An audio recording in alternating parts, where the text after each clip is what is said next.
Chapter 45. Those who were righteous before and under the law shall be saved by Christ.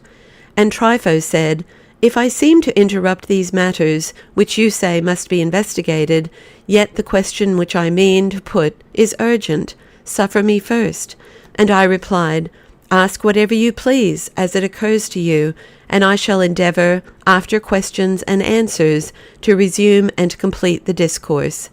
Then he said, Tell me then, shall those who lived according to the law given by Moses live in the same manner with Jacob, Enoch, and Noah in the resurrection of the dead, or not?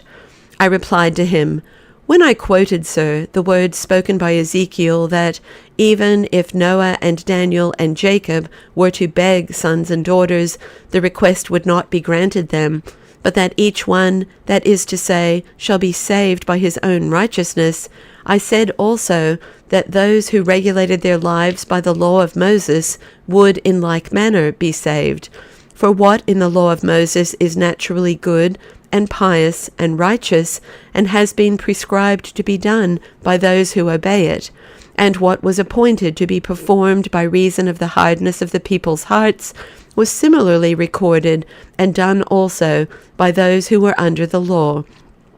Since those who did that which is universally, naturally, and eternally good are pleasing to God, they shall be saved through this Christ in the resurrection, equally with those righteous men who were before them, namely Noah and Enoch and Jacob, and whoever else there be, along with those who have known this Christ, Son of God, who was before the morning star and the moon, and submitted to become incarnate, and be born of this virgin of the family of David, in order that, by this dispensation, the serpent that sinned from the beginning, and the angels like him, may be destroyed, and that death may be condemned, and forever quit, at the second coming of the Christ himself, those who believe in him and live acceptably, and be no more, when some are sent to be punished unceasingly into judgment and condemnation of fire, but others shall exist in freedom from suffering,